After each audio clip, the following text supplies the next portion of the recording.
NEET 2027 repeaters के लिए एक जरूरी संदेश। अगर आपको लग रहा है कि इस बार सरकारी मेडिकल कॉलेज मिलना मुश्किल है और आप नीट 2027 के लिए एक और अटेम्प्ट लेने की सोच रहे हैं, तो यह बात ध्यान से सुनिए। चाहे यह आपका दूसरा अटेम्प्ट हो, तीसरा, चौथा या पांचवा, रिपीट करना गलत नहीं है, लेकिन बिना सही सिस्टम के रिपीट करना सबसे बड़ी गलती है। सबसे पहले खुद से सिर्फ एक सवाल पूछिए, अगर अगले साल भी सिलेक्शन नहीं हुआ तो आपका बैकअप प्लान क्या होगा? 12वीं के बाद 2, 3 या 4 साल का गैप आगे चलकर आपके करियर में सवाल खड़े कर सकता है। इसलिए नीट की तैयारी के साथ साथ अपने बैकअप प्लान के बारे में भी गंभीरता से सोचिए। आज के समय में कंटेंट की कोई कमी नहीं है। ऑनलाइन प्लेटफॉर्म्स हो, आपके शहर की कोचिंग हो या कोटा जैसे कोचिंग हब, अच्छे टीचर्स और अच्छी स्टडी मटेरियल लगभग हर जगह उपलब्ध हैं। असल समस्या कंटेंट की नहीं, सिस्टम की है।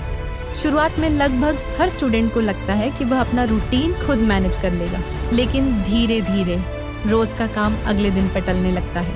क्वेश्चंस पेंडिंग होने लगते हैं, डाउट्स बढ़ते जाते हैं, टेस्ट्स ईमानदारी से नहीं दिए जाते, मोबाइल और सोशल मीडिया पढ़ाई से ज़्यादा समय लेने लगते हैं और बिना एहसास हुए स्टूडेंट कंफर्ट जोन में पहुंच जाता है। याद रखिए, नीट 10 से 15 दिन के मोटिवेशन से नहीं निकलता। नीट निकलता है 10 महीने के लगातार डिसिप्लिन से। एक और बहुत बड़ी गलती, कई स्टूडेंट्स लेक्चर देखकर या सॉल्यूशन समझकर मान लेते हैं कि चैप्टर तैयार हो गए, लेकिन सच यह है कि नीट देखने का नहीं, करने का एग्जाम है। जब तक आप रोज खुद बैठकर क्वेश्चन सॉल्व नहीं करेंगे, तब तक आपको अपनी असली कमियां कभी पता नहीं चलेंगी।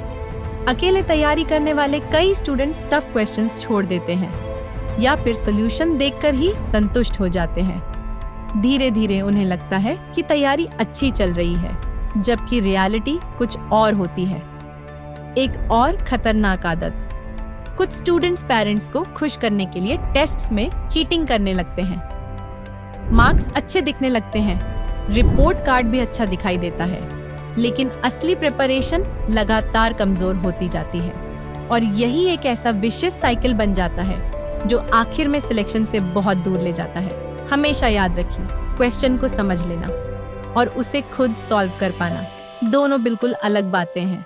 अगर आपको सच में रिपीट करना है तो सिर्फ अच्छे टीचर्स मत खोजिए, एक ऐसा मेंटर खोजिए जो रोज आपकी प्रोग्रेस मॉनिटर करे, आपका डेली वर्क चेक करे, आपको कंफर्ट जोन में जाने न दे, आलस और बहानेबाजी पर आपको रोके और जरूरत पड़े तो आपको डांट भी सके, क्योंकि कई बार सिलेक्शन सिर्फ अच्छी टीचिंग से नहीं होता, बल्कि अच्छी मॉनिटरिंग, डेली अकाउंटेबिलिटी और लगातार डिसिप्लिन से होता है। इसलिए अगर इस बार रिपीट करने का फैसला लिया है तो सिर्फ कोचिंग मत बदलिए, अपना पूरा सिस्टम बदलिए, क्योंकि आखिर में सिलेक्शन उसी स्टूडेंट का होता है जो 10 महीने तक बिना बहाने, बिना शॉर्टकट और पूरी ईमानदारी के साथ हर दिन सही काम करता रहता है। यही कंसिस्टेंसी एक रिपीटर को मेडिकल कॉलेज तक पहुंचाती है।